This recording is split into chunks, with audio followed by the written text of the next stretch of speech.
Whoa, buddy. Put that thing back in its holster. We haven't gone anywhere. I don't understand. Check out the MichaelDukesShow.com for information on how to get access to the podcast. Welcome to the party, pal.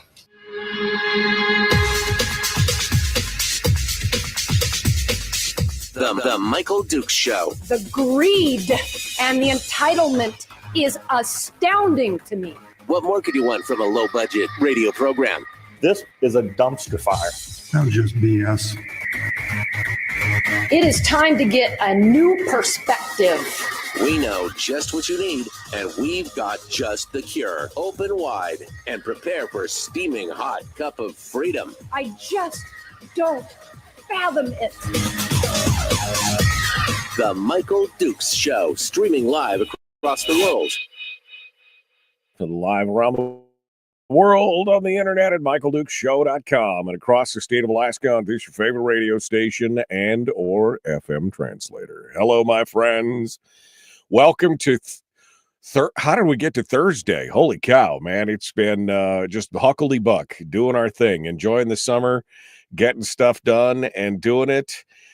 Today is just another beautiful day in paradise down here on top of the world in Homer, Alaska. I hope wherever you're listening that you too are enjoying a fabulous summer and ready to go. All right, today's program, we got some stuff lined up.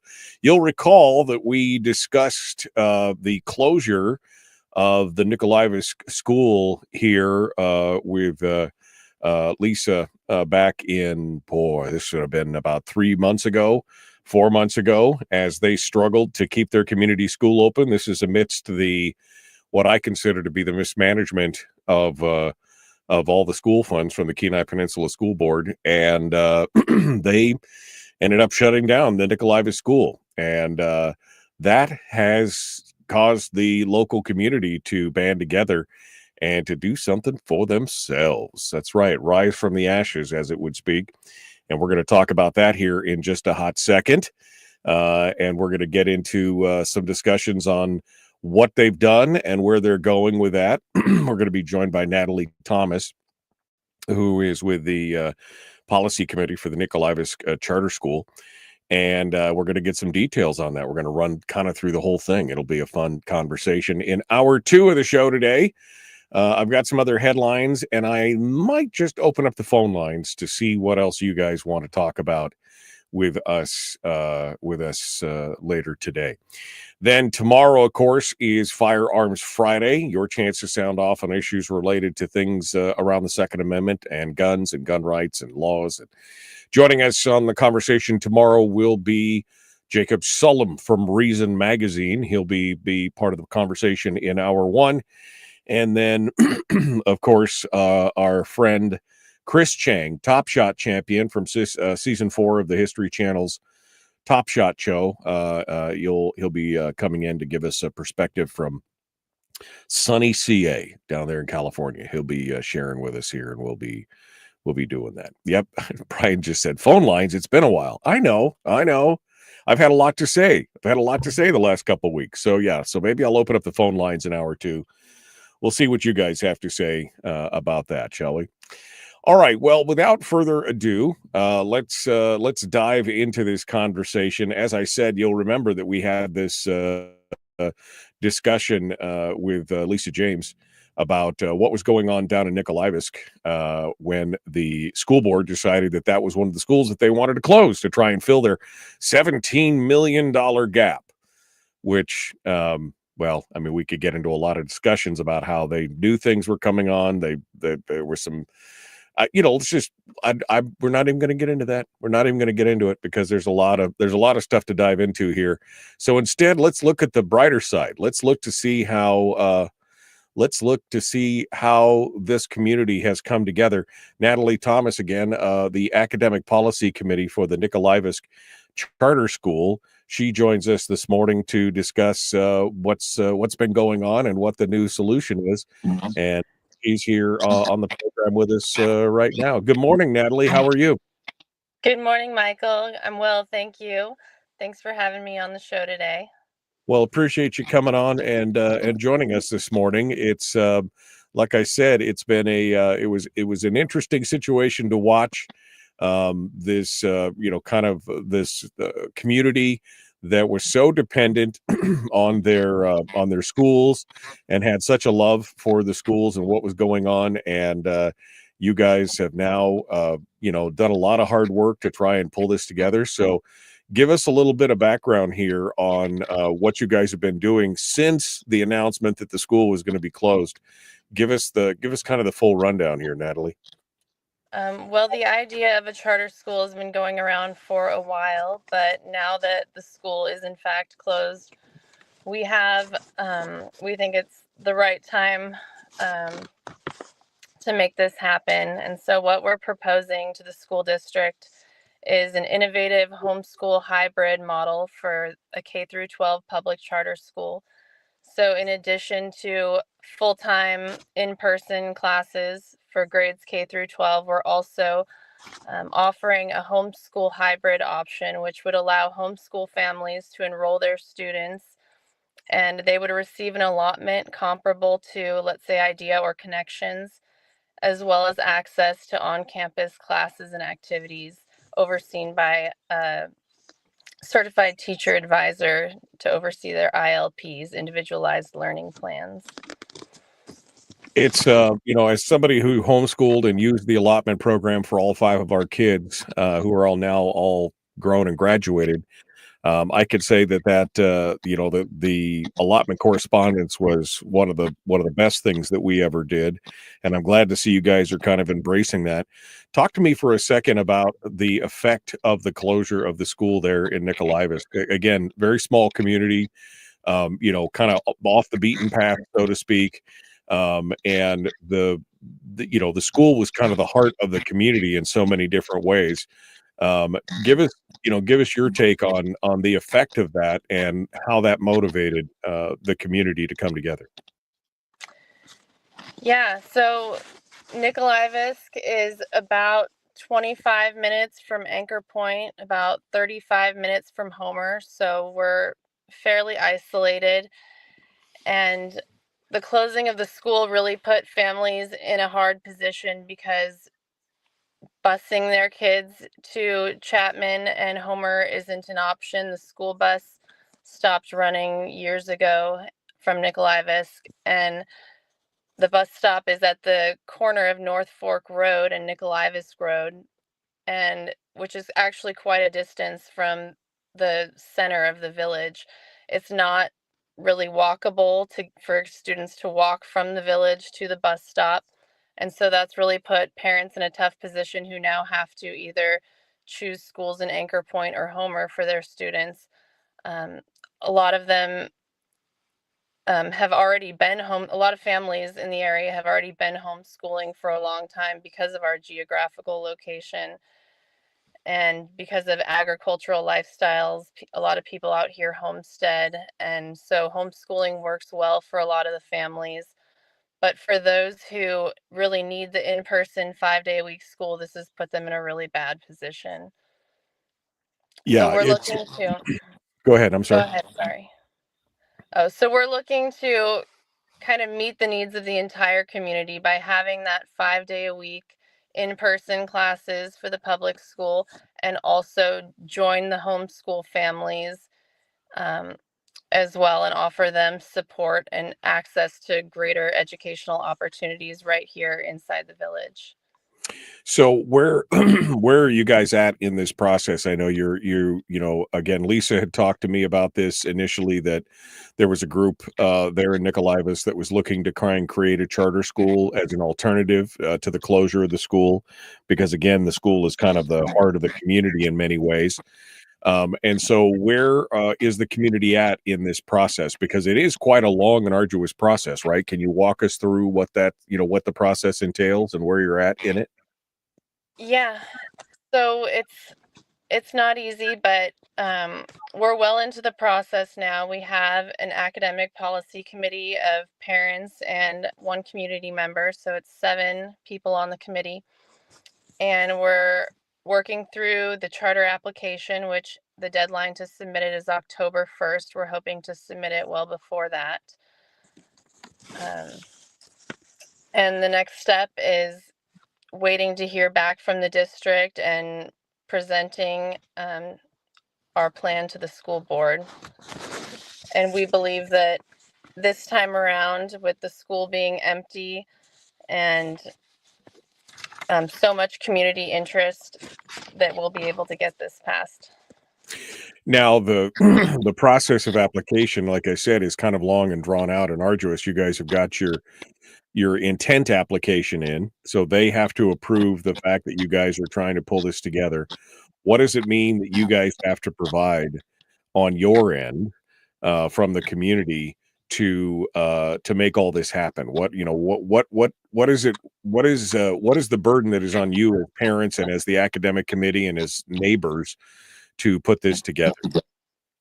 Well, we have to provide a well thought out educational plan, all the operations for the school, curriculum, how everything's going to logistically play out. And the other big thing is enrollment numbers. We have to show that we have substantial enrollment. And so that's why we're coming on and spreading the word and asking people to fill out our charter school interest survey. And they can do that by going to nicocharter@gmail.com and put the word survey in the subject line, and we'll send you a direct link. That's nicocharter@gmail.com. And that helps us gauge the community interest. It helps us hear from families the programs that they really want to see. What we want to do is focus on agriculture and career technical education. So we want to offer classes like welding and wood shop, and we would like to expand those later on to things like aviation, fisheries, information technology, emergency medical technician classes, and culinary arts. So we have a lot of plans, and we want to hear from the community and see what they're interested in for their families, what works for them. Right. I've posted the link up to the survey. If you guys are in the chat room or folks are listening and they want to go back and watch this on Facebook or YouTube, I've got the links up to the form in the system, so you can go ahead and take a look at it and take a peek. Folks who are in the Nikolaevsk or surrounding areas that would like to participate, you can go there as well. This form is important because it shows the participation level of what's going on, and that's the biggest concern, right? Is that you have to have enough people involved, because that enrollment is going to be one of the key factors. Am I right, Natalie? That's right. Nikolaevsk School has long suffered from low enrollment numbers, and that's why we believe this homeschool hybrid option is going to solve that. We can get families who are dedicated homeschoolers to enroll because they want that sense of community. They want that extra support from having local access to their certified teacher advisor, access to special education services. They want kids to be able to enroll in selected classes that they can't provide themselves at home, such as welding or pottery or a drama class, things like that. So we want to bring the community together, and we want to support every family in the area in their educational goals. Well, I would love to see the community come together and do this. We're coming up on the break here, though, Natalie. Do you, can you, are you have enough information here to kind of line us out on some of the challenges that you're facing and things like that? I'd like to continue this discussion if you'll stick with me here for the next break. Sure, yeah. Okay, all right, hold the line for just a second. Folks, we got more coming up. Don't go anywhere. The Michael Duke Show, common sense, liberty-based, free-thinking radio. We're talking with Natalie Thomas from the Nikolaevsk Charter School, and she's with the advisory council there. And we're going to talk about the challenges that they're facing and what their ultimate goal is, what they would really like to see, and how we, as the public, in the surrounding communities and across the state can help them. We'll be back with more. Don't go anywhere. The Michael Duke Show. Common sense, liberty-based, free-thinking radio.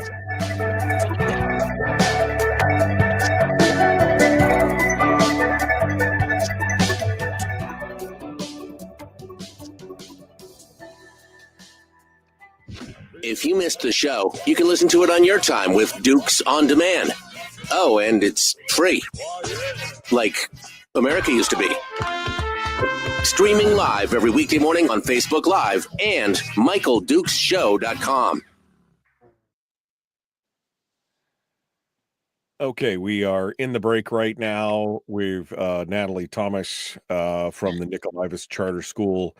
Again, the links, I just posted the links to Facebook, YouTube, and Rumble there. It's the forums link there, the hyperlink in the chat room.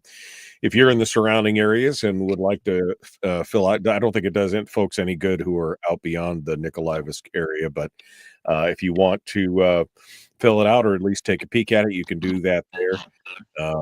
And we'd love to see it. Lisa also says in the chat room, we meet once a week. If anyone wants to come, let us know. The community is pulling really hard in this. And you've mentioned a lot of the different things that we're hearing more and more about, Natalie, and that is like the CTE courses, the kind of voc ed stuff. That's become a real important part of schooling, and that's something that you guys are going to be focusing on. Yes, we want to have hands-on learning. We want kids to have access to classes that are going to prepare them for not only college, but careers and civic life as well. And as far as we do want to serve, of course, children in the Nikolaevsk area, but we're also available to families in Anchor Point and even Homer if they're looking for the homeschool option and are willing to drive their students here once a week or however often they want to participate in on-campus classes. That's an option for families beyond the Nikolaevsk area as well. That's true. I hadn't considered that. That's true. Because of the correspondence allotment option, you can reach out into the surrounding communities because, again, it's only as much participation as they want as far as in the live local classrooms, and they could be doing that as well. Brian makes a valid question because he said when you were talking about what the school district is looking for, he says, lots of vague words like substantial and well thought out. Have they given you any kind of guidance on this, on what is going to make a successful application, or is it kind of, more amorphous? Are you guys kind of hunting, pecking your way through this? Well, we've been through the application process. Some of us have been through the application process before, and so it's not completely uncharted territory. Enrollment is a huge thing because that's where the funding comes from, is the enrollment numbers. They want to see curriculum that is well thought out. They want to know detailed plans on how we're going to execute all of that, and that's what we're working through right now. We have lots of support from the community, and we just need more people to tell us exactly what they want so we can write our plans clearly into the charter. We know we want hands-on education and access to CTE classes like welding, shop, aviation, agriculture. This is an agricultural rural community. A lot of the families here homestead. That's our heart and that's our focus. And we want to serve those families that really want their students to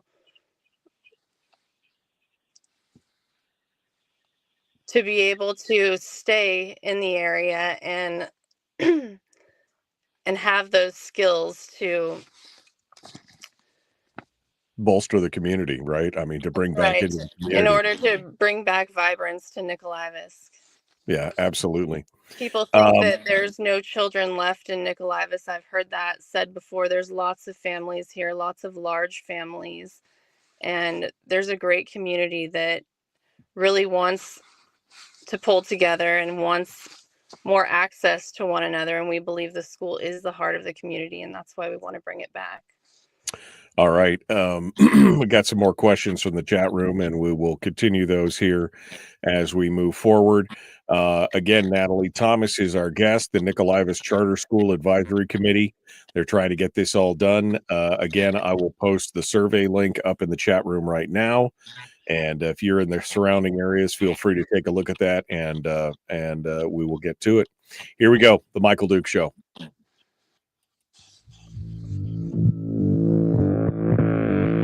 Public enema number one. Oh, wait, sorry. Public enemy number one, which makes more sense. On the other hand, he's a little bit of a pain in the Michael Duke Show. I'm a perfect angel. Don't listen to him. Absolutely. All right, welcome back to the program. We're continuing now with Natalie Thomas, who's on the advisory committee for the Nikolaevsk Charter School. And we're just kind of walking through the process here of what's going on. I posted links to the survey that they have up in the chat room. And again, you could also send an email to nicocharterschool@gmail.com or nicocharter@gmail.com, and you can ask for the survey and get it there. And Natalie just reminded me that, of course, because it has the correspondence allotment aspect of it tied in, that people from surrounding communities who may be interested in homeschooling, and that would be, Anchor Point, Nilchik, Homer, etc., if they want to have kids in that system, they could participate as well. So you can go out and fill those forms out. They're looking for the input so that they can, again, continue to craft and form their application, which is due in October. Again, Natalie, if you can just kind of walk us through some of the challenges you guys have had, because this is not, as you mentioned earlier, this is not your first rodeo here. This is not your first go around at this. There's been folks in Nikolaevsk who's tried to get this charter school thing rolling before, and you guys have faced other challenges. Tell me, what those challenges were and how this is different. So the first time around that the charter application had been submitted, the public school was still open at the time, and they were proposing to share the space. This time around, the facility is empty, and we're looking to take over the Nikolaevsk school inside the village. And we believe that now that the school's closed and the borough has the burden of this building, we have a chance to take that burden off their shoulders and maintain the building and provide a great facility for all the students in our community. The business aspect that you said that they have to provide a business plan and a education plan. As parents, obviously, I know that could be difficult when you're trying to craft some of those things. And of course, I want to know, has the borough given you any guidance? Are they offering any help in creating that? Or is this just a you're on your own kind of thing? We've been in contact with the borough, and they're aware of our intent to begin the charter application process. They've said that they will help us, and what we've experienced in the past is that it is sort of more of an on your own kind of venture, but now with the experience under our belt of the first application, I think that we know more what they're looking for. We are going to get those enrollment numbers up so that we can have a budget outlined, and we're going to work out every detail of how we can make this work. And have you, by any chance, have you asked other charter schools, how they did it? Have you looked at their templates or asked for help or gotten any input from some of the other successful charter schools in the state? Yes, one of our APC members has been working on this for years and has visited different charter schools, Soldotna Montessori, ABC Charter, and we were really inspired by the Twinley Bridge Charter School in Wasilla, which is a homeschool charter school. So every student at Twinley Bridge is a homeschool student with an ILP, but Twinley Bridge has their own campus where they host classes and their homeschool kids can come and take classes on campus there. And so that's the school that really inspired us to take this hybrid approach, which the hybrid approach with the combination of the 5-day-a-week in-person public school along with the homeschool program is innovative, and I think we're the first to try this. So that we're expecting pushback from the district on that, but we believe that this is the solution for our community. It's interesting that they would require you to come up with a with a business plan, because as we know, the school district, they'll just float a bond and build a new school, right? I mean, there's no business plan as far as nickels and dimes, and does it make money? Does it save money? Does it? It's just, hey, we want a new school, but they are forcing you guys to basically come up with a business plan to show that you break even, make money. I mean, what's the purpose of the business plan? They want to see exactly how we're going to budget in our staff, our curriculum, the maintenance of the building, the lease of the building, all of that. But what we think is going to be appealing to the district is that many of the families that have already committed to enroll with us have students enrolled in IDEA, which is part of the Galena City School District. And their children's funding is going out of our community to the Galena City School District. And we think that the idea of bringing back that funding to the Kenai Peninsula School District is going to appeal to the district. Yeah, because IDEA is run by the Galena School District. And so wherever they are at, those monies are flowing out of the community. So if you can create an attractive alternative to that in the local community with a brick and mortar facility that would allow them to do in-person classes or CTE or music or whatever else, that could be an attractive thing for that. As far as the number of students that you're looking for, is there a number that you guys have, like a break even number that you have to hit, or are you, is there, what's the goal here as far as enrollment? What are you looking to try and create? We would love to see 100 or more. We're well on our way there, but we need that final push, which is why we're asking everyone to fill out the survey at nicocharter@gmail.com. That's really going to help us get to where we need to be to show the district that our community is serious about having a school here in Nikolaevsk. And what makes us different from the other correspondence programs like Connections or IDEA would be that we do have the brick and mortar school. We have a place where everyone can gather and come together and take classes and participate in extracurriculars and have that strong sense of community. I'm a homeschool mom. I have 5 children, and I live about a mile from Nikolaevsk. And we don't really, Connections and IDEA do have some events, some programs. I think with Connections, you can take 2 public school classes if you choose to. But most parents out here don't do that because of the distance between Anchor Point, Homer, and our community. So driving all the way to Homer so your child can take a science class or something doesn't really make sense for most families because of the distance, or they might have smaller children as well at home that they don't want to drag in the car, 35 minutes each way Right. on a daily basis.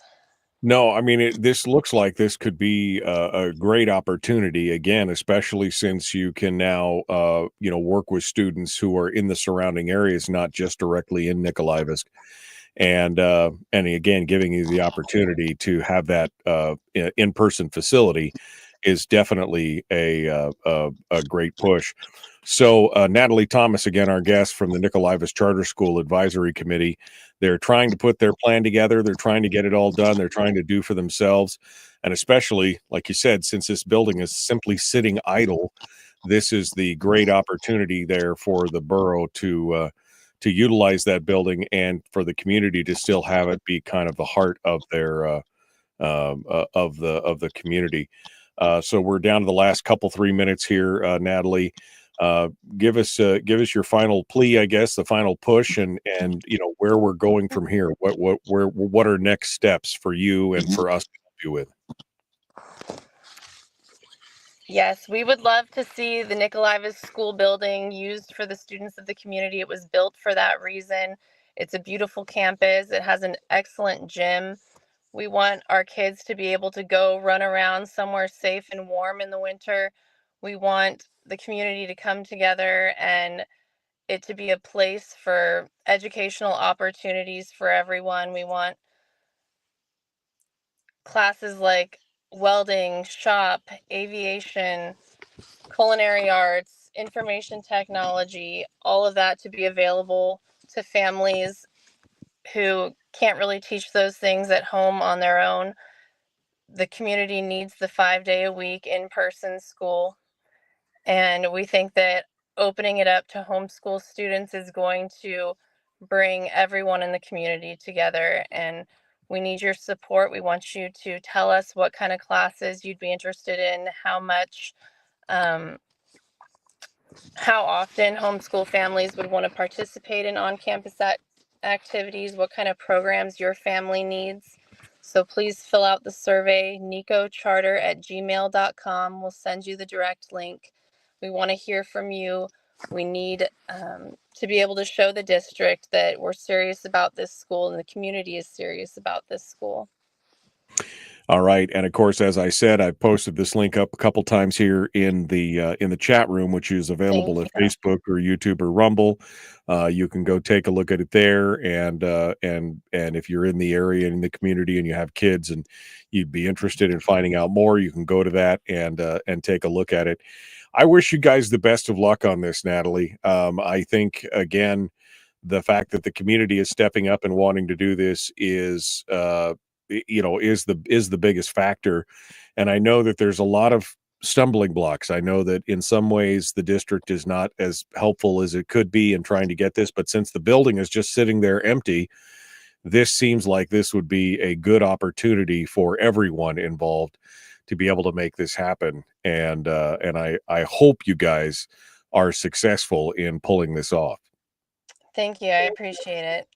Yeah, it's good to do it. So again, if you're interested and you can't get to the chat room here, just send an email to nicocharter@gmail.com.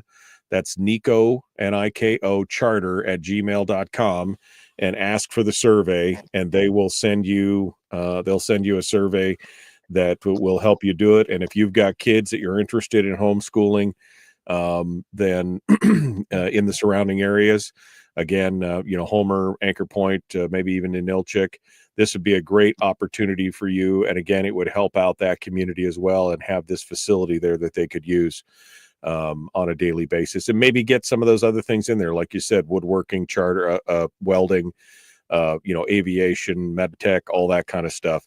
It's a good opportunity. So Natalie, thank you for coming on board, and good luck to all of you, and we appreciate all your guys' hard work out there, and we hope that you guys are successful. That's the biggest thing there.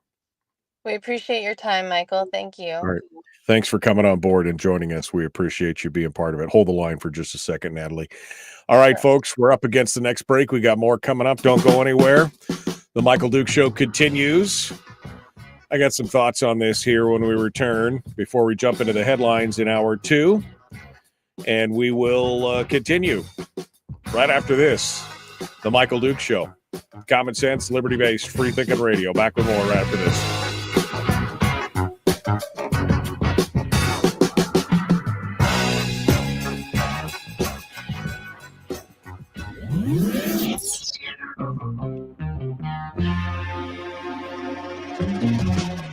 Running on 100% pure beard power. Oh, also some coffee. We dip our beard in coffee. Nice beard. The Michael Duke Show.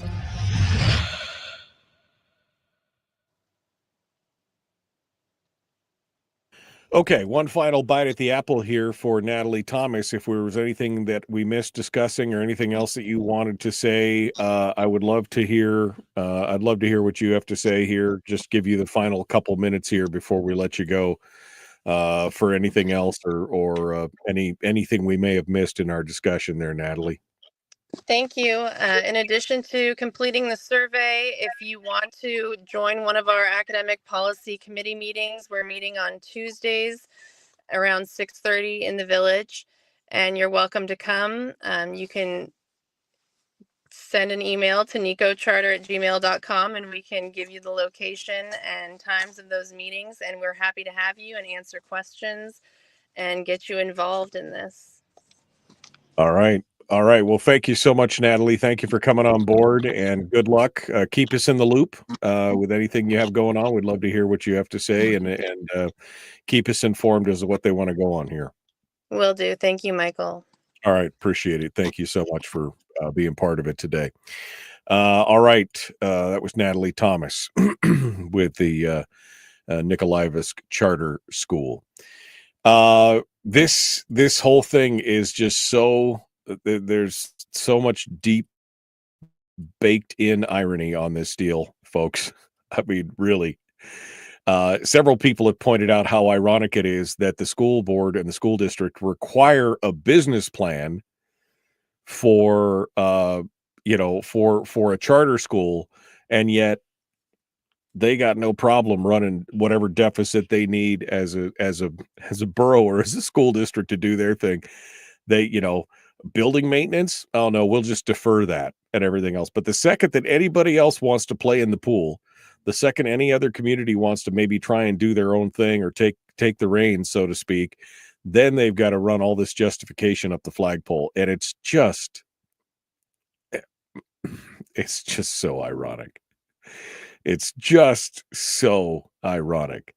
I would love to I'd love to see this go about. I just, and again, this just shocks me that more and more we've got a governmental entity in the form, in this case, of the school board and everything else, who are then telling communities what they can do, and have to give permission for them to try and do it on their own. I mean, this sounds like a brilliant idea. This really does, especially pulling in the hybrid, making it a hybrid and pulling in the charter and the allotment, the allotment and the correspondence programs as well.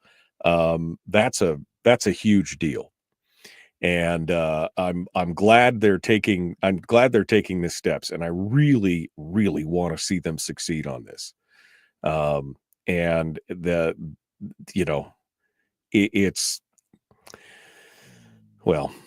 Communities who are engaged like this need to be encouraged, not stymied. Because if you want good educational outcomes, if you want those high scoring things, that you want parents and a community who are involved, I mean, like directly involved. And that's why I've advocated for homeschooling and charter schools and things like that, because that is where you have the most engaged parents out there by definition.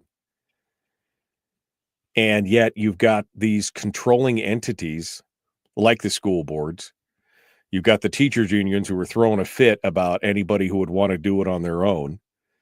And it literally, in the end, ends up being more about control than anything else. And that is that's the thing. Again, it seems like we're devolving, right? Now we're back to the one-room schoolhouse where it seems to make, so again, it's because parents care. Parents care and they're engaged and they want to be part of it. You'd think the school district would bend over backwards to make all this happen, especially since you now have an empty building. But don't forget, that's money that the school district won't have. For every student that gets enrolled at this charter school, that's money that the district themselves won't have direct control over. So this is about control. That's really what, and this is one of the things that the governor was fighting for in his. I'll continue this on the other. I don't want to say everything that I have to say right now before the end of the break here. All right. Shelley said, I used to bartend at our American Legion in Moose Creek, and the Legion leased the old school building from the borough for $1 a year. We were responsible for maintenance and upkeep, and it worked out for quite some time until the building just became too old to keep patching. If it's only $1 a year, that should make the business plan easier. There you go. Yeah, I'm just so frustrated. I really am. I'm feeling that just okay. Well, let's get back into it, shall we? The Michael Duke Show, common sense, liberty-based, free thing. Should I open up the phone lines now? Should I wait till the next? Maybe I'll wait till the next break. I'll have a rant here. Let me get ranty, and then we'll jump into the next break. How about that? Here we go. The Michael Duke Show. Like, share, subscribe, ring the bell. Let's do it.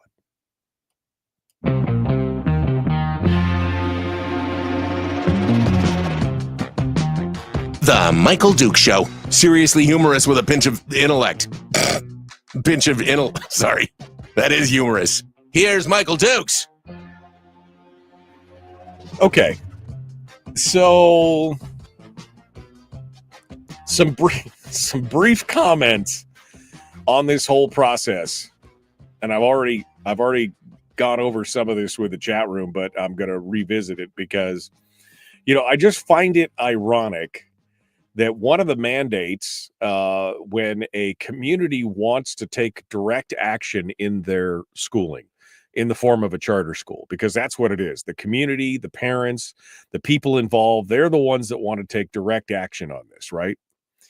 I find it ironic that when they want to take direct action on this, the borough, our governmental, and we the people, made up of we the people, who have taken all this money from people at gunpoint through property taxes and everything else, is now mandating that those citizens who suddenly want to take charge of their own destiny have to provide all this stuff, including the business plan. The whole business plan aspect of it is just, okay, you want us to create a business. Now, it's ironic that when the school district wants to do something, they just float a bond. They don't do the profit and loss thing. They don't do the how much does it cost us versus how much is the maintenance versus all. None of that really ever gets into discussion. Oh, we need it, and so we're going to do it. But the second that a group of parents want to pull this together themselves, now they have to have a business plan to show them how much their curriculum is going to be, to show how much the maintenance is going to be. Now, I'm not saying it's necessarily a bad thing to have that, because you probably should have that anyway. But the irony of demanding that they have, meanwhile, the school district is deferring maintenance on so many things to spend that money on more important things, et cetera, is just astonishing. This, in the end, it really ends up being all about control. If you wanted a good outcome for this, there is nothing better. There is nothing more. Positive and more successful than a community that is invested in their kids the way that a charter school would be. I mean, that is the ultimate parental involvement, right? I mean, these people are engaged. These people want it. They're gonna be focusing, and they're gonna make sure that their kids get the best education that they can. You'd think that if this was really about the children, that the school district would encourage it. On top of the fact that they now have a building that's standing empty, not being utilized. You'd think that they would jump at this opportunity, and especially since, again, the building is empty. The borough is currently on the hook for any upkeep or maintenance or anything else on it. But if there was a charter school there, that they would be responsible for that. But again, remember, they're all biting out of the same pot of money. That's the real problem here. For every student who would attend this or any other charter school or any other correspondence type school, that is one fewer butt in the seat for that school district, and they're losing, quote unquote, losing money. Now, we also know that, of course, the charter schools and correspondence schools receive a fraction of the money that the brick and mortar schools get, right? I mean, even the base student allocation is what, 90% for correspondence students versus the 100 to 160% that most school districts get for their students who are in brick and mortar. So it loses them money. So again, this comes back to that bigger question of, it comes back to that bigger question of, is this really about the children? Or is this about the money and keeping the system the way that it is? Keeping the industry running the way that it is. Yeah, I mean, David asks a good question. Why would a monopoly, the K-12 district, why would the monopolist want competition? And this has been the challenge with charter schools across the state. That the governing body of the charter school is the people that they would be in direct competition with. This is the old axiom of, why would you allow Coca-Cola to tell Pepsi where they can put their stuff or advertise?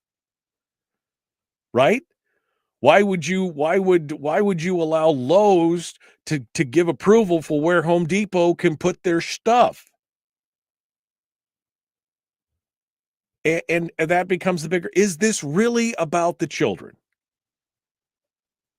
Or is it really about bolstering the ranks of the education industry, the union membership, the things like, I'm not trying to besmirch the individual teachers. I'm just saying, as a system, as a conglomerate, as an entity, it seems like there's a lot of self-preservation going on, and has been for years. And we see what's going on in these smaller communities that are being affected. I mean, the heavy lift has already been done, right? For a community like Nikolaevsk. The heavy lifting, they've already spent, I don't know how much they spent on that building, but I imagine it was the $15 to $20 million range, probably, to build a building there. I mean, I'm guessing, based on, what the costs are around for God's sake, they're going to move two schools into an existing school in Soldatna, the Soldatna Prep School. They're going to do Redoubt and the other one, and they're going to move them in there. And they're still saying it's going to cost $34 million to move them over there and do whatever they're going to do. So I would assume that a building like what's in Nikolaevsk probably costs $15 to $20 million, right? So they've already done the heavy lifting. And instead, they could just let it sit empty, or they could allow the community to engage, to take responsibility, which is what they're doing. The community is trying to take responsibility for this and say, well, we'll do it ourselves. They'll get their money from the state on a per student basis, which will be less than what the school district would get. They'll still do better, I'm sure, with it, because historically that's what happens. And yet, when it's said and done, that's still the district still feels like that. So they're not going to be helpful. They're not going to help them craft a business plan. They're not going to tell them if they're doing it right or doing it wrong until everything's been submitted. And then they could say, oh, no, sorry, it wasn't quite what we wanted. I mean, what? Could you give us a little bit more guidance as to what you want so we can create the plan that matches your,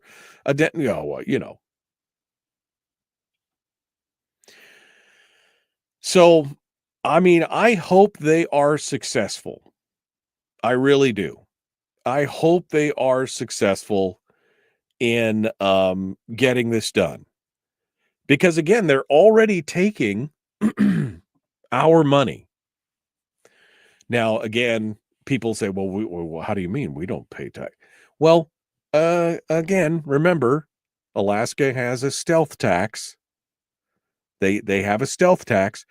They are taking the money from, well, it's not so stealthy now because now they're taking a big chunk of the permanent fund, and that is your money directly that they're taking and then giving it back to the government to fund education. I mean, right now, there's a direct correlation between pulling, 2/3, 3/4 of your dividend and then giving it to the school districts, because that's what they're doing right now with this new increase in the BSA. But previous to that, remember, we have the stealth tax where all the money flows through the state first, and then we get the crumbs and the leftovers. That is our money as resource owners. So even if a community doesn't want the school district to do it, the state's still obligated to fund those kids, and the community wants to do it themselves, by God, they should be able to do it. That's what they should be able to do. So here's Nikolaevsk. They're trying to do the right thing. I hope they're successful. I hope that they get more input, and bravo to them for looking at this on the, for creating this hybrid model where they're both the brick and mortar and the correspondence / allotment, because again, that gives them the opportunity to cut into, Raven, Cyberlinks, Idea, Connections, any of these other types of programs where that money, especially like with Idea, and now I'm a huge Idea supporter. My oldest daughter we were in that first inaugural class. We were one of the first 30 students that were in Idea. My daughter was one of the first 30 students. I believe in that program. I think they've done a fantastic job. I love it. But again, if Nikolaevsk can encourage people in their community to join their program versus somebody like Ideas, then that money stays in the community here, right? So it's a positive. There's always some great options, especially since they would have a brick and mortar facility to do things like CTE and music and activities and, all that kind of other stuff there. So it's, I hope they're able to do it. But again, to me, it just makes no sense that you have the governing body of this whole charter school movement is the very organization that the charter schools are in direct competition with. Why they would have the final say. They don't want the charter schools, because the charter schools then force them to look inward and look at their performances and decide that they have to do better. They don't want the competition. It's and that was what Governor Dunleavy was attempting to do, and the legislature was attempting to do with some of these new policies, was they wanted to create another governing body, an alternative to having to go to your local school district, which to me makes sense. But that's why they fought back so hard about it, because they are trying to protect the industrial complex. You know what? I'm going to open up the phone lines. We're going to do that next. The Michael Duke Show. Common sense, liberty-based, free thinking radio.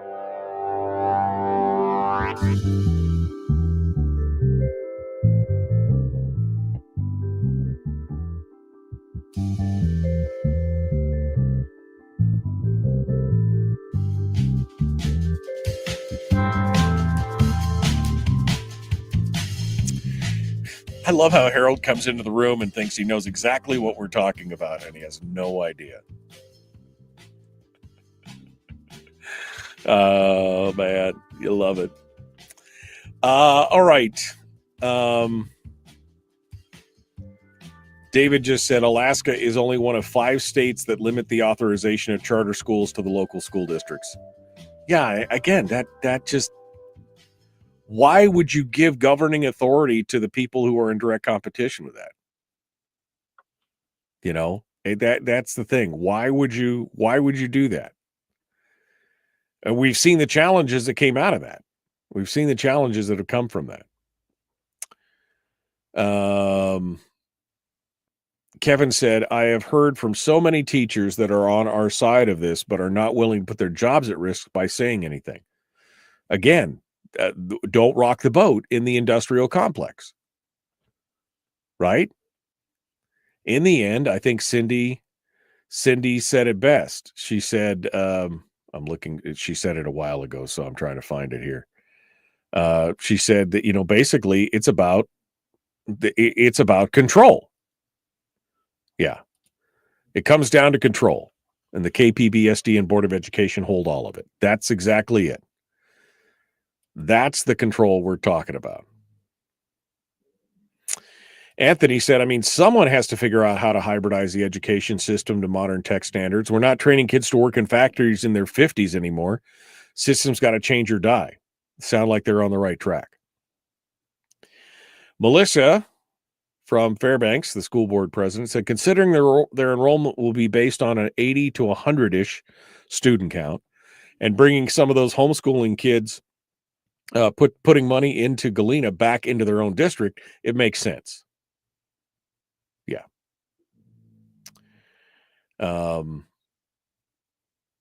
It's exactly what we're talking about. And then Cindy says, has anyone looked at the details of the $32 million plan to combine Redoubt and Soldotna into the prep house? Again, I just read the article yesterday, Cindy. We talked about it a little bit, and I was trying to figure out, they don't want to build a new school. They're going to pull the 2 other ones into that one, yet it's still going to cost $32 million. I'm trying to figure out how that works. I haven't gotten into it yet, but $32 million to bring them into an existing school. What are they doing? Gutting it down to the walls and the roof and then rebuilding the whole thing? Anthony said, honestly, man, if the government education system approves your business plan, is that a good thing? Oh, man. Yeah. Are the schools for the children, or are the children there for the education industrial complex? Oh, I think we know the answer to that, don't we? We know the answer to that. If they cared about the student outcomes, if it was really for the children, we'd have a lot of different things to be about, right? I'm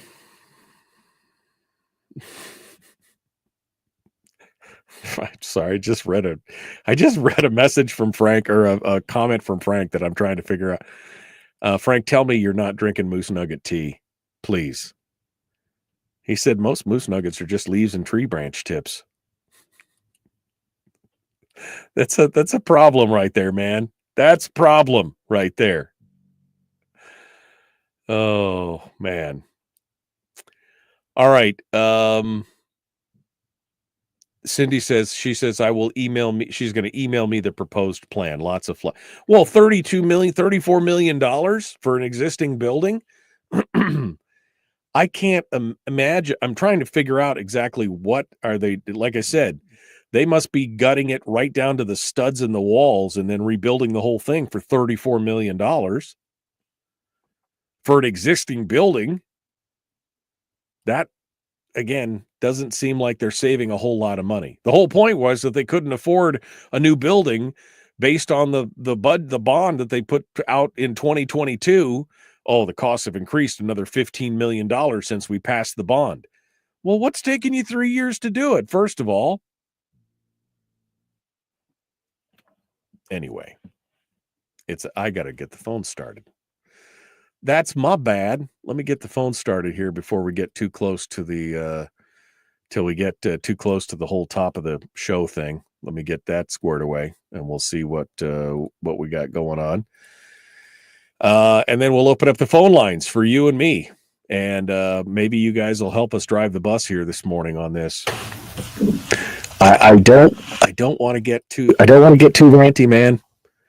Just don't want to do it. All right, let's see. Is it working? Thanks so much for calling. Yep, it's working. All right. We got the phones up, and we got that. And I'm doing that over there. Okay. I think we got it all squared away. Look at that. All good, my friends. All good. All participants are muted. Okay. We are ready to go. Let's get back into it here. The Michael Duke Show, common sense, liberty-based, free-thinking radio. Like, share, subscribe, ring the bell. We should go over here and take a look at it. Let's get to it. Here we go. Back with more.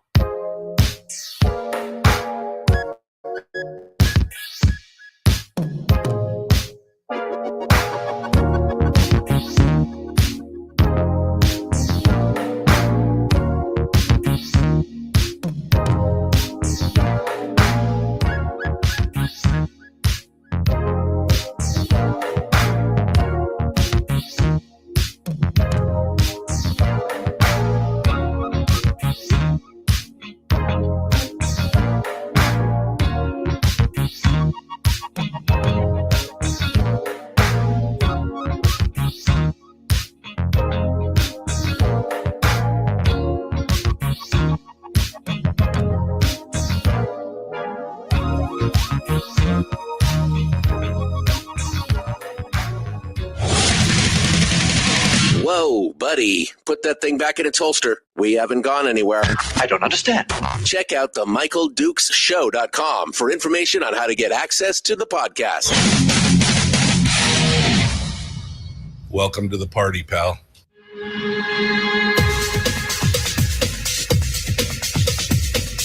The Michael Dukes Show. The greed and the entitlement is astounding to me. What more could you want from a low-budget radio program? This is a dumpster fire. Sounds just BS. It is time to get a new perspective. We know just what you need, and we've got just the cure. Open wide and prepare for a steaming hot cup of freedom. I just don't fathom it. The Michael Dukes Show, streaming live across the world.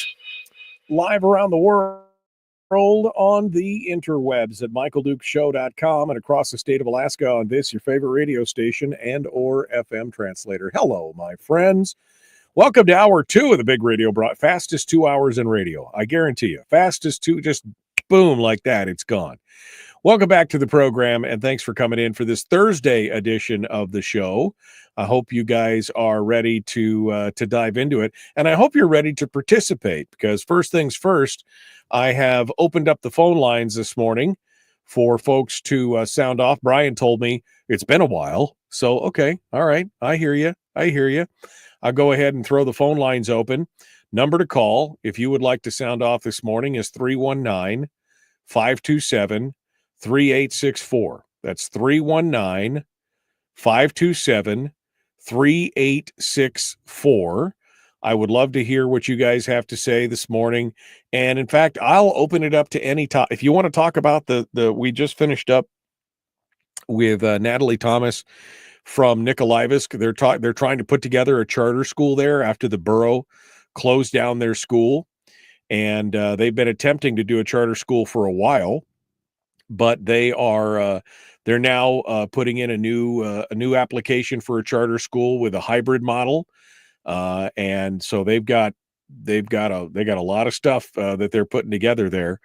And we're hoping that they are successful in that. So if you want to talk about that, we could do that. Or if there's any other topics, I see Miguel said something about getting back to the private property rights discussion that we were having yesterday. Although I don't know if I really want to get into that, because that just irritates me. But yeah, so feel free to call in and dial in this morning and sound off on any topic that you want to be part of. That's what hour 2 is today. Just kind of open line, open forum. We've got some headlines. We've got some discussions. And we'd love to hear from you in your community. Maybe you got something in your community you want to talk about, Delta or Fairbanks or the interior or the Matsu or wherever you are. Feel free to get, tell us what I'm missing. What am I missing in the state today that we should be talking about? That should be a good talking point. Feel free to hit us with it here this morning. All right. Coming up tomorrow on the program, it is, of course, today's Thursday, and that makes tomorrow Friday, for those of you who went to Lathrop. I can hear that lady screaming at me right now for giving everybody such a hard time. It's a joke. Anyway, tomorrow's Friday, Firearms Friday, and we're going to be joined in hour one by Jacob Sullum from Reason Magazine. He'll be on board with us, and we'll be talking about the latest and greatest, including the Supreme Court and the California thing and more. Then in hour two, we will be joined by Top Shot Chris Cheng. Full show tomorrow, full show. And then, of course, Willie Waffle from wafflemovies.com will come on board and share with us the weekend entertainment review. So it's going to be good thing. I know, Melissa, just for those that went to Lathrop, did I tell you guys that I got an email from somebody who was just outraged that I said that at one point, that how dare I besmirch the teachers and everything else at Lathrop, and that and again, I mean, I'm trying to make a point that it was a joke. I got a good education at Lathrop. It was fine. It was fine, just fine. But some people have got no sense of humor. That's the maybe it wasn't funny. I don't know, but I thought it was funny. And it's my show. So there you go. That's what it's all about. Okay, one more time for the number 319-527-3864. If you want to sound off, we'd love to hear what you guys have to say. Some headlines that caught my attention today, including reason number 633, why I'm glad I don't live in Canada. This story caught my attention. Nova Scotia has now put a padlock around the forests, around the woods.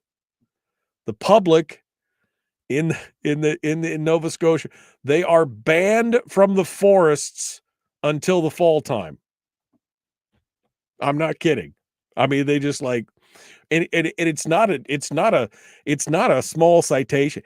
It's a $25,000 Canadian fine. $25,000 fine. The Nova Scotia government has enacted a ban on all public access to the province's forest areas, citing the extreme risk of wildfire amid ongoing hot and dry conditions. But it's not just it's both government land and private land. You want to talk about private property rights? The restrictions are in effect until October the 15th, effective 2 days ago. The ban applies to all recreational activities in the woods, including hiking, camping, fishing, the use of bikes or off-road vehicles like ATVs or anything else. You can't fish. You can't hike in the woods. Anyone caught violating the ban will face a fine of $25,000 Canadian. And again, both on government land and on private land. Camping is only permitted in official campgrounds. And landowners, which is an ironic word in this regard, is it not? When you say landowner, does it really mean what you're saying it means? Landowners may access and use their own private property, but they may not host others on their land if it lies within wooded areas. So, no friends for you. No friends for you. $25,000 fine, Canadian. Beaches and open park spaces that do not include forests remain open to the public. But all the trail systems that they have spent, I'm sure, millions of dollars, Canadian, putting in and doing and all that stuff. I mean, all the trails and like we do around here, right? We spend millions of dollars creating these trails with the signage and the deal and the bathrooms and everything else. Oh, no, that's all off limits now. That's all off limits now. And of course, commercial operators, forestry, mining, everything, that all now requires a special permit, often with a requirement to limit activity to nighttime hours because fire risk is supposedly lower in the dark. You cannot make this stuff up, Ed. You cannot make this up. It's just dark. I mean, it's just landowners, no friends for you. Can't have anybody else over. I mean, I guess at some point I got to ask the question. I mean, how is this even enforceable? How in the world would you even enforce I mean, on public lands? Okay, great. You got park rangers, you got RMCP, whatever. But what on somebody's private land? How do you know? You don't walk through the woods. My nephew came over and he walked in the woods, and now we're facing a $25,000 Canadian fine for that because my nephew went to play in the woods with a stick. I mean, you want to talk about the ultimate, the ultimate private property rights grab. That's it right there. I mean, again, this just proves yet again how we'll never own our property, people. This is Canada, right? But they, the same goes for us here. The same goes for us here. That's exactly, you don't own your property. You think you do? Just stop paying that tax for a year or two and see what happens. They'll tell you what you can do with your property, but don't miss a tax payment either. They'll tell you what you can do. Anyway, I saw this story and my eyes, just the eyebrows shot right to the back of my head. I was like, what? On private land?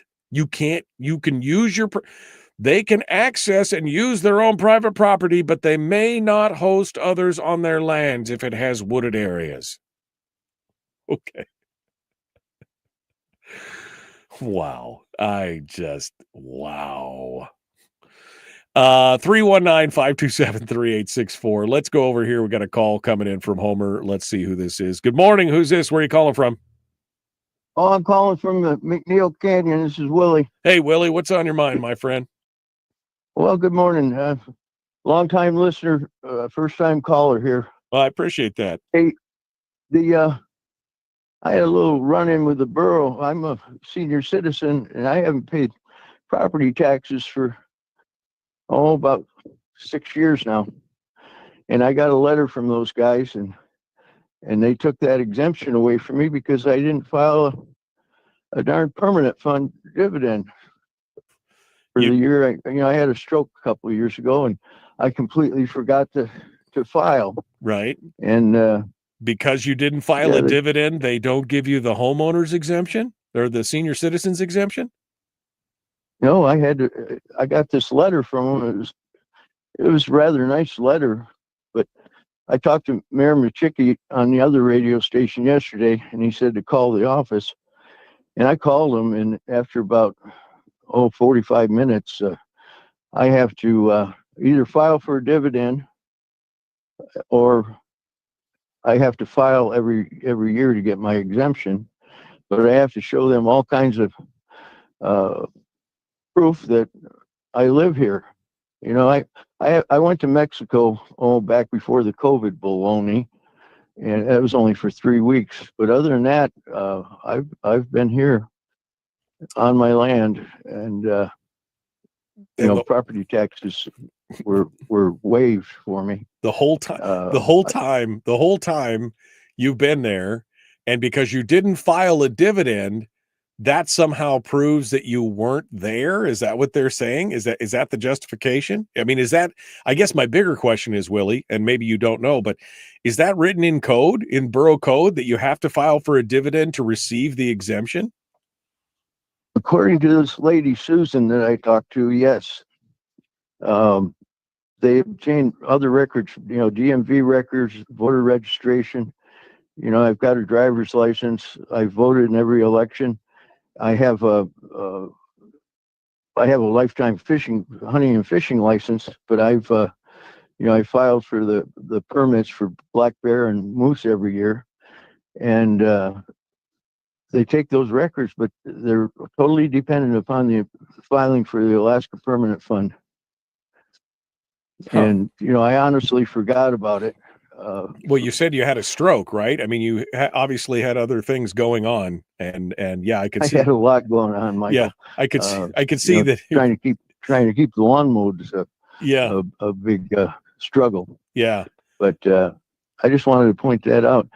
But I've enjoyed your show for years, and I was really thrilled that you took over the radio station there, but I was really sad to see you discontinued the flea market.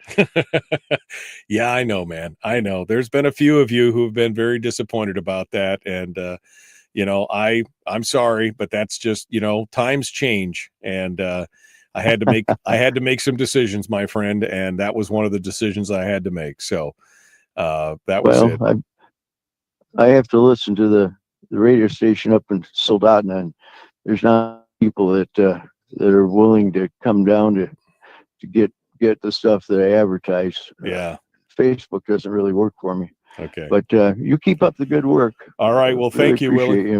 I appreciate you listening. One of these days, I'm going to run into you. Are you still driving that little MG midget thing? Yeah, the little Mini Cooper. That's me. You see the Mini Cooper. That's probably me. There's only two of us in town, I think. So, all right. Thank you, Willie. Appreciate you calling in. All right. It's actually written in. So don't forget to file for your dividend, even if you're one of those people who's like, "Oh, I don't need it. That's fine. I don't need it." But you lose your homeowner exemption or your senior exemption. Wow. Okay. That's again, do you really own your home? Do you really own your land? I mean, I'm asking for a friend. I'm asking for a friend. Do you really own it? All right, we got to go. We'll be back with more. The Michael Duke Show, common sense, liberty-based, free thinking radio.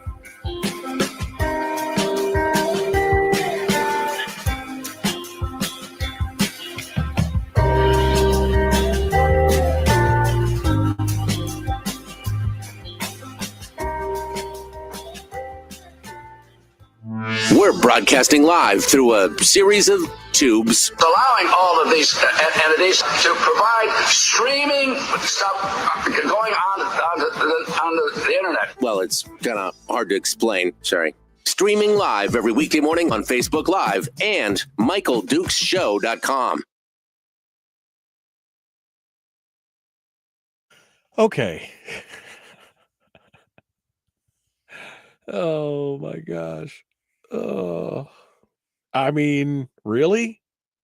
You just no exemption for you because you didn't file your permanent fund dividend.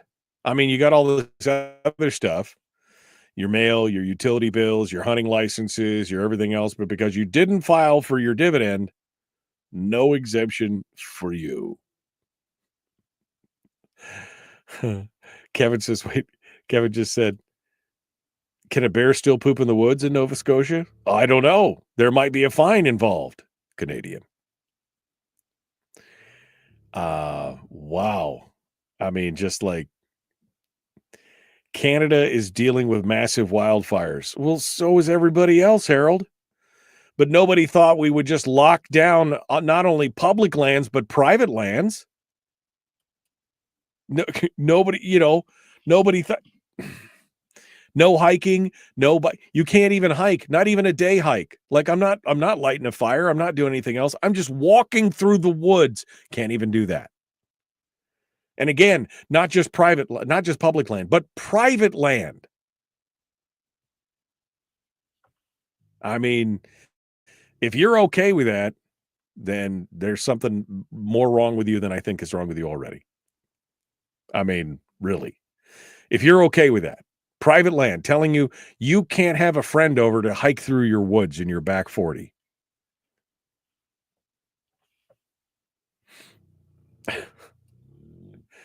It's, wow.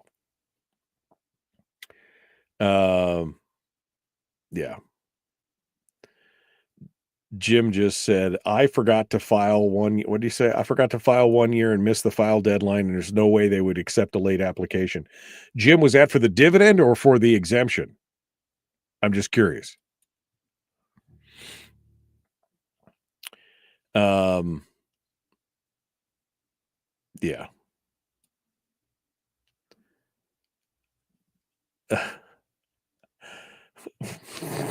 Sorry. I'm just listening to Harold Spin here. Wow, says Miguel, you can't even have a stroke anymore because the tax assessor will come get you. Yeah. No soup for you for 1 year, says David. You filed for the dividend. Yeah, no, they have no sense of humor. If you miss the dividend deadline, you're done for the year. Jim, that'll happen occasionally. I remember 1 year we missed filing for me or one of the kids. We missed filing for somebody in the family, and I called and asked a bunch of questions, and they're like, nope. So we missed out on the 5 or 6 of us. We missed out on one dividend that year because it didn't get filed. And, it is what it is. But frustrating. Everybody else got a little bit more because we didn't file that one dividend. You could thank me for the 2 pennies extra on your dividend for that. All right. I guess that means I'm all caught up on all of that kind of stuff. Oh, Tawny said, I need to come to town so then there'll be 3 minis in town. Yeah. Ironically, the 2 minis are parked side by side up here. My neighbor's got one as well. So it's kind of funny. All right. Will we have to apply for the dividend when it's gone? That's a good question. I mean, that's the thing.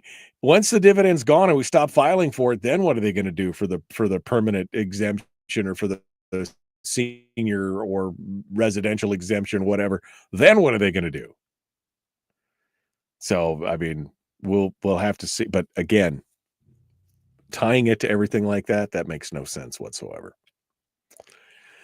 But what do I know? I'm just a radio talk show host. Harold will tell you, I'm just a radio talk show host who just bloviates with a level of discourse that is just disappointing. Disappointing for him. Okay. What happens to the mineral rights when the dividend is gone? Oh, don't worry. You're never getting those back, buddy, because they're taking all the money from it. I mean, they're still using their mineral rights. They're still taking the money. They're just not giving it to you anymore. That's the difference.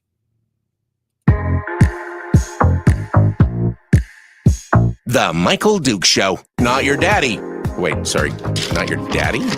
Ooh, not your daddy's talk radio. Whew. I was scared for a second. Thought we were going down. Here's Michael Dukes and the show.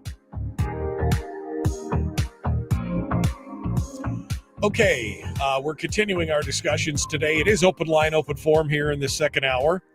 Okay, I got some more headlines that we could dive into. Although that Canadian headline was the most brilliant piece today. That was the start. But we're taking your phone calls, 319-527-3864. Willie is on the line from Quinnipiac out near Bethel here. We'll see what he has to say this morning on the program. Good morning, sir. What's on your mind? Well, good morning. I was sitting here giggling about Willie's comment about how everything is basically tied to the permanent fund dividend, yet they're taking it away. And yesterday I sent emails to a lawyer friend in Bethel, and I'm going, we have this problem, and it's called election integrity. And for urban Alaska, you won't understand this because your chances of ever being drawn for jury duty are pretty much slim to nil for the most part. But out here in the bush, life works differently. They draw their jury duties from the permanent fund dividend list. If you file for a permanent fund dividend, your name goes into the jury pool list. That's where they draw them from. And out here in the bush, because it's so expensive to fly people from the villages, bring them into Bethel, put them in a $250 a night hotel room and feed them $30 hamburgers, they try to keep it to where they have what I call the rat cage, and have called it that forever. All your experimental rats live in it, and it's like a 50-mile radius from Bethel. Any village that's in that 50-mile radius gets tagged. So they're the closest villages because naturally that's the cheapest airplane flights to get you there. And your chances of being drawn for jury duty are guaranteed to be once every 18 months. And so the way the makeup in Bush, Alaska operates, you have the huge hospital. The hospital's the number one employer. The school district's the number two employer. And people come and people go all the time. And I asked him when I sent this email, I go, just what's the percentage of people that get excused from jury duty when they get called up because they're not here, they don't actually live here? You know, most of the people, not most, but well, I don't know, it could be close to 50% if you're not talking teachers, like the hospital, even the city cops in Bethel, city cops in Dillingham, everywhere. They're like 2 weeks on, 2 weeks off. It's like working the North Slope, a North Slope job. And so they may file for their PFDs here, and then they're gone because they don't move to the bush to retire. Let's put it that way. Right. And so anyway, I'm sitting here, and this attorney friend of mine in Bethel is trying to figure out. He's going to go ask and see if this is free public information or not. But I'd like to see a jury list to match up to the voter registration list. If you're excused for jury duty because you're not here, well, why are you voting? And I have a lot of questions about voting in rural Alaska. But anyway, I just thought, here's just one more thing. It really got me giggling this morning. One more thing tied, to the PFD. Yeah. And it's going to be gone. I mean, pick your poison. You're going to have one of three taxes coming here before too awful long. And then how are they going to pick their caged rats out here to go sit on jury duty in Bethel? I'm sure it's Gillingham's probably same way. Nome, all of them. Yeah. But anyway, that's what I had this morning. All right. Well, Willie, thank you for sounding off. I appreciate that. That sounds like an interesting conundrum out there. And it does raise some interesting questions. I mean, if they keep going back to the same pool over and over and over again, that does raise some interesting questions. Thank you for calling in. Appreciate it. Yep. All right. Willie calling in out from Quinnahock out in the bush.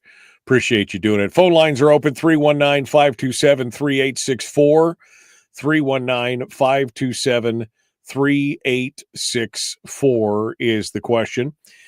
Well, the governor has signed two executive orders, essentially, from the government, which he says is needed in order to streamline government, reduce regulations, and create greater efficiencies and public transparency. And he wants to utilize AI to help do this. The first, which appears to be taking a page from President Trump's book on Doge, has been dubbed the Government Efficiency Review. And it directs the OMB, the Office of Management and Budget, to conduct an annual review of all executive branch agencies.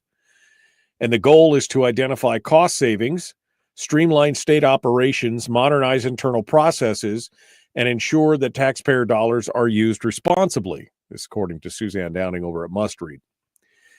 The initial focus areas include examining grants to non-state entities and accounts payable systems. The order would also require agencies to incorporate technology and AI to improve public visibility in how state funds are being spent. The governor said in his statement when he put this out there, Alaskans expect their government to deliver essential services in the most efficient and responsible way possible. This order ensures we prioritize critical needs, eliminate waste, and safeguard the state's financial stability. Now, that was one take on it. The other take on it from the Alaska Beacon, James Brooks over at the Alaska Beacon writes, and the headline reads, Dunleavy administration eyes grants for NGOs for possible cuts in Alaska budget. Now, NGOs, for those of you who are not in the know on this, are non-governmental organizations, which already raises some questions for me. Just on a personal level, my main question is, why would government funds go to non-governmental organizations? That's my first question. If they are government functions, should they be done by the government, or should we be looking at NGOs, as the way to go? Anyway, in a new administrative action, Governor Dunleavy is ordering efficiency reviews of state agencies and asking departments to use AI software as part of an effort to help identify budget cuts. The reviews will take place annually, according to the Dunleavy's new executive order, administrative order published Monday. It would become part of the state's annual budget process. The reviews will initially focus on grants to non-state of Alaska entities. But again, NGOs, my question is, because again, I have no problem if you want to privatize something and they do a better job and it's more efficient. I don't know that I have a problem with that. The problem is that many of the NGOs that we're talking about, many of the ones that we're seeing out there, have created whole ecosystems around what they're doing. And I guess the one that immediately jumps to mind to me is a lot of these homeless organizations. And the fact that the homeless organizations are not necessarily there, in my opinion, are not necessarily there to fix the problem as they are to kind of milk the problem, right? Creating entities and infrastructures and whole business models that are baked around some of these things, not really fixing the problem, kind of just keeping it going. Remember our conversation with Michelle Overstreet here back a couple weeks ago, where she was talking about that entities that she was working with, and they were just shocked that she wanted to solve the homeless crisis and get people out of homelessness instead of kind of exacerbating the problem and keeping it going. So I would say this is a welcome, this administrative order from the governor is welcome news. Maybe it's something that can work and help it be more efficient and maybe make it more transparent. I don't know. We'll have to see. But the idea that we need to initially focus and review grants to non-state of Alaska entities, I don't think that that's necessarily a bad thing. Now, his second order establishes a regulatory reform initiative. And basically under that order, all state agencies must review existing regulations and related materials and reduce regulatory requirements by 15% by the end of the year, end of next year rather, and 25% by the end of 2027. Now, of course, there's some hand-wringing on the part of the Alaska Beacon over this. It said this could mean that they could automatically approve projects even if their environmental reviews haven't been completed according to timelines required by the state. Which, again, maybe people should pick up the pace. Why are we delaying projects when, what it's a thing. All right, let's go back over to the phones here. I see we got a couple lines on hold. I think we'll start off right here with Bill and see what he has to say. Good morning, Bill. What's on your mind? Well, I had an interesting situation. What was exactly a property rights issue, but here where I'm living along the Parks Highway, they've got a project going on between mile 319 and mile 322, and so I've been reluctant to accept the idea that they should be tying up an extra 3 miles of the highway to use for stopping traffic, so that they can hold people up for the additional amount of time that this adds to the waiting time, right? So I have been ignoring that. I'm on a bicycle, okay? It's not noisy. It actually runs about as loud as a watch, okay? Right. And so anyway, for 2 days in a row now, I had a fellow as a flagman, new guy on the job evidently, and he didn't have his posterior orifice certificate, and so he just left the sign in the slow position as opposed to the stop position. So I went on through. The second day he did this to me. I even said thank you to him for doing so. And each time the people that are running the pilot car service decided they couldn't have this going on, and so they decided to tail me with some guy in a 6,000-pound weapon decided he would tail me for the whole for the distance that they saw that I was traveling. They didn't always catch me right away, of course, but anyway, I didn't realize it, but I thought all these other sheeple were just going along with the program, but evidently they had been complaining as well. And lo and behold, yesterday the flagman had been moved about the distance that I figured would be just right to do the job honestly. Right? Okay, right. Most of that extra three miles was not being used for stopping traffic anymore, and so of course things were moving a lot more smoothly. Right. And I found out that from the DOT guy that there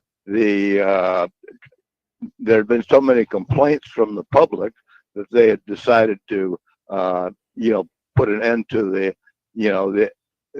hassling the people for those extra miles that they didn't need to be hassled. You're a rebel, Bill. That's what you are. You're a rebel. You're out there making things happen, and you're changing people's hearts and minds on your bicycle. So good. Yeah, but anyway, the pretense for doing this was it's for everybody's safety. Sure. So ironically, the safest time was for me was when there wasn't any traffic on the road. That's kind of obvious, which is really handy because the highway is full of gaping holes that are, probably very well suited for killing somebody on a motorcycle. Right. But of course, I have to avoid them too. Plus, all the aggregate that works out of the highway ends up on the shoulder, where somebody on a bicycle is obviously going to, try to avoid that place with A, no traction, and B, a chance that some piece of, sharp aggregate is going to cut your tire open. Right. Well, good job, Bill. Good job sticking it to the man and getting him to change their mind. I appreciate you calling in. All right, I got one more line on hold, but I am up against the break, so I'm going to continue here in just a second. We're going to take the break, and we'll come back to this phone caller. Don't go anywhere. The Michael Dukes Show, common sense, liberty-based, free-thinking radio. We return with more here in just a moment. Don't go anywhere.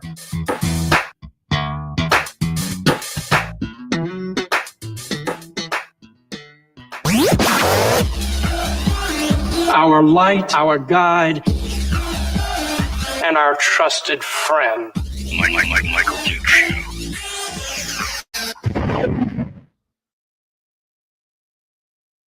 Okay, I don't know what Bill was trying to tell me there, but I think he was just telling me his story. Telling me his story. It's all got to, Terry says, why is Dunleavy getting tough all of a sudden? Why didn't he do all this in his first term? Well, I mean, that's, I don't even know. Don't even know. Oh my God, the environmental review maneuver. Oh man. I'm going back. I'm just starting to read backwards here. I had a jury questioner ask if I had any bumper stickers on my vehicle. And if so, what did they say? I had one that said, it's called thinking, you should try it sometime. I was home before noon. Wow. You really, that was it. They asked that question and you said it's called thinking. I had a bumper sticker in my car for the longest time that said, don't be an Usyk. I wonder if that would have gotten me excused from jury duty. All right. Jim says, on the subject of property taxes, I propose all property taxes get waived when the property is paid off regardless of age. Yeah, I mean, that would be amazing. Absolutely amazing. And that would encourage people to then pay off their property and their land, wouldn't it?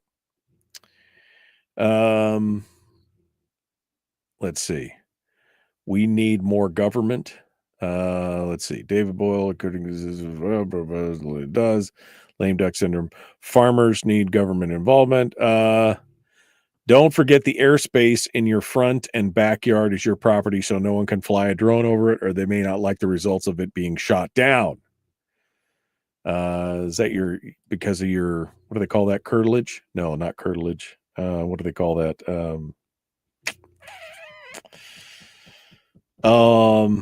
Not curtilage. That's like something that happens to, that's like something that happens to milk is curtilage. What do they call that areas? It is curtilage. All right. The area of land around a house forming one enclosure with it, the curtilage, within the curtilage. Although I don't know, do they say that the airspace above the home is part of the curtilage? I don't know. All right. I'm all caught up on the comments. I'm all caught up on the comments from you guys here this morning. Whew, man, this week has gone so fast. Just can't believe we're already into August. And I'm almost 56 years old. Oh, it's another beautiful day. Beautiful day in paradise. All right. I'm scrolling to see if anything else is new. We're all good. All right. Don't forget coming up tomorrow. It's going to be Firearms Friday. You excited about that? I am. Firearms Friday with Jacob Sullum from Reason Magazine and Rob Chang, Top Shot Rob, is going to be, or Chris Chang, rather. Top Shot Chris. I don't know why I said Rob. Is going to be joining us. And then, of course, Willie Waffle for our weekend movie review. It's all going to be good stuff. It's all going to be good stuff. Kathleen said, complained about the food in 2013. Quality, about the food quality available for jurors and has never received another notice.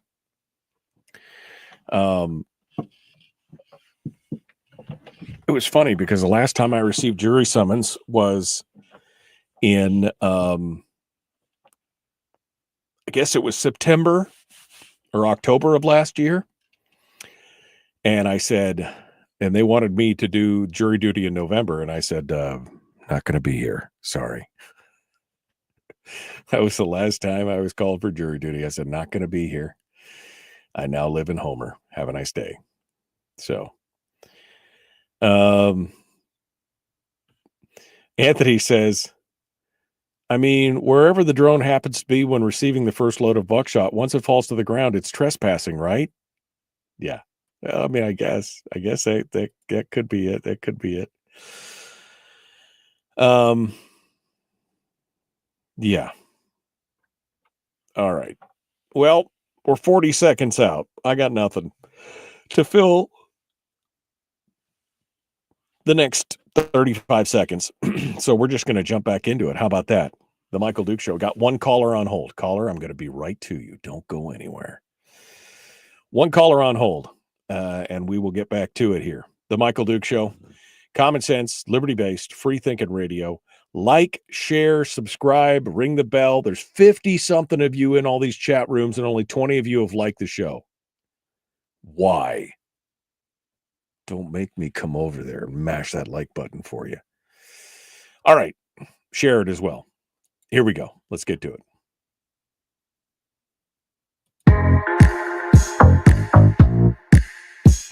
The Michael Duke Show, proudly splitting the left versus right dichotomy. Yeah, I had to look that word up too. I don't think it means what he thinks it means. Here he is, though. That guy, Michael Dukes, the one with the show. Okay, welcome back to the program. Thanks for coming in and joining us. Thursday, one final segment for today. One line on hold. You can call in if you'd like at 319-527-3864. Let's go over to the phones here and see what you guys have to say. Who's this? Where are you calling from?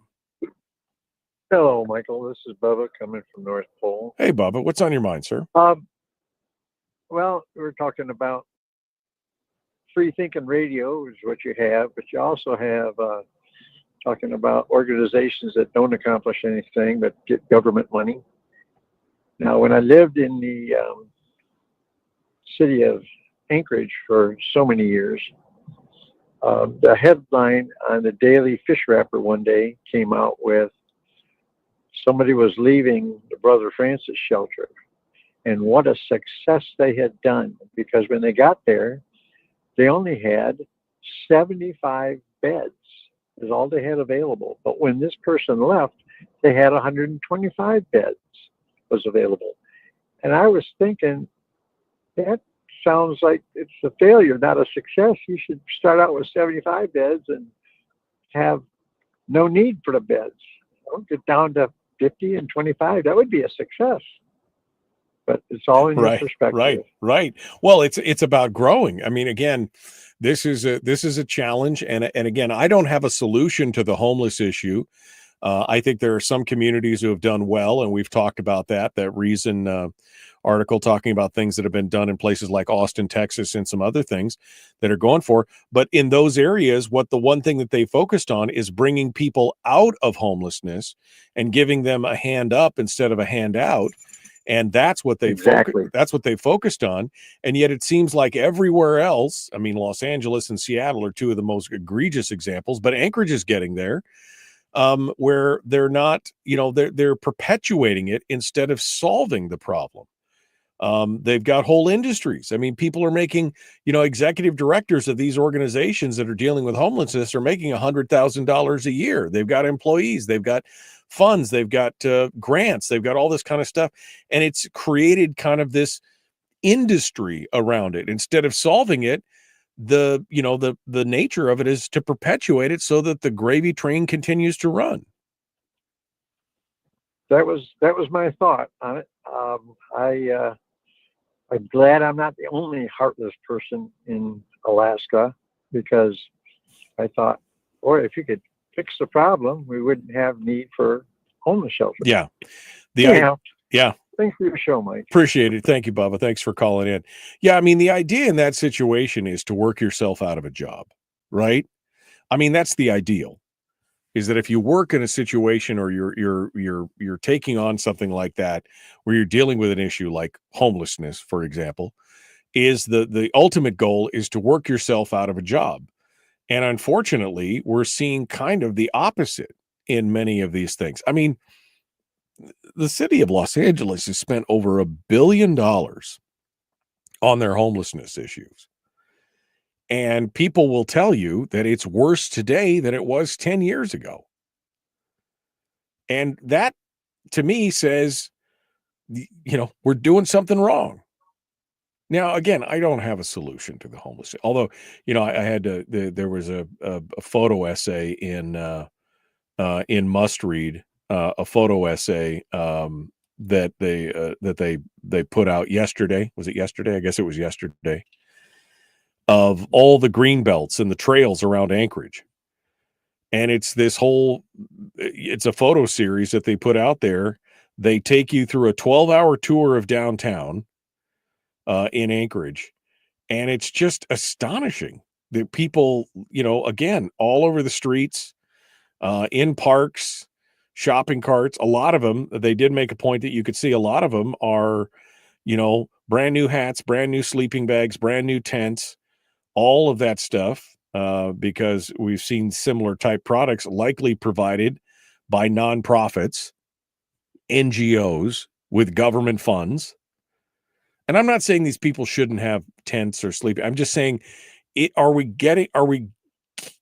is the reason that they're there, and how do we get them back into housing to be a productive member of society, et cetera, instead of sleeping on the street? And like I said, I don't have the solution to this, but this is part and parcel of this bigger problem that we're having right now. So yeah, I think the NGOs should be, there should be an analysis of what they're doing. And the question should be not whether or not we should be giving them money. Are they doing with the money? Are they doing what the mission with the money? Are they doing the mission? Are they solving the problem, or is the problem getting worse? Or is it just a perpetuation of it? And is it just money that just keeps recycling in the system? So yeah, I'm all in favor of the governor or any entity, any public entity looking at money that's being donated to, not donated, but given to these NGOs. And what are they actually doing with it? Because again, I guess it's a good racket if you can get into it. 100 in the coalition, Suzanne LaFrance homelessness coalition thing that she got, $100 and something $1,000 a year just in the salaries. So it's, it's tough. And yeah, the homelessness issue is, it's a plethora of things all mashed together. Mental illness is a huge component of it. And we don't have any way to deal with this mass amount of mental illness. We don't have institutions anymore. We don't have, a lot of the things that were, horrific in their own right, but it did keep people off the street in that regard. Drug addiction, dependency issues. There's lots of stuff that's wrapped up in that. And, there is no magic bullet that's going to take it all down. There's just no thing that's going to do it. It's crazy. All right. We are, I guess that's it. We're out of time. That's the day. That's the day for today. Like I said, the fastest 2 hours in radio. All right, my friends, we will see you guys tomorrow with our guests, Jacob Sullum from Reason Magazine, and Chris Chang, Top Shot. Chris Chang will be with us tomorrow, along with Willie Waffle. Appreciate you guys. Thanks for coming in. We will see you tomorrow. Be kind, love one another, live well.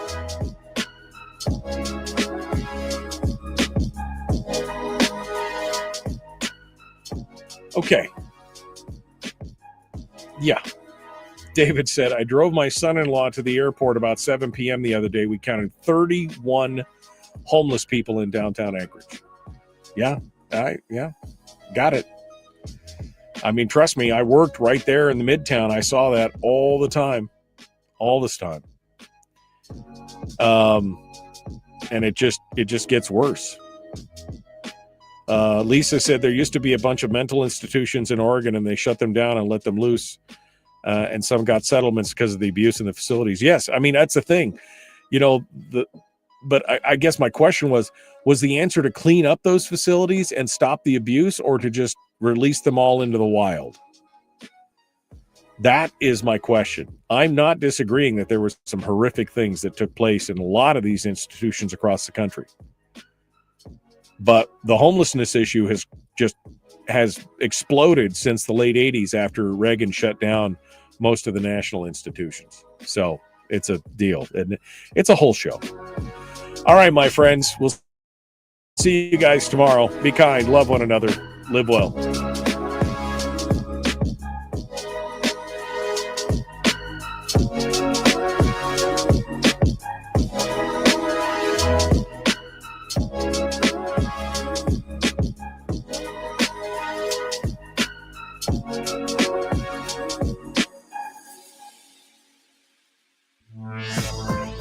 We've shed our terrestrial radio skin, and now we are slimy lizard internet people. It's the Michael Duke Show.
Goodbye.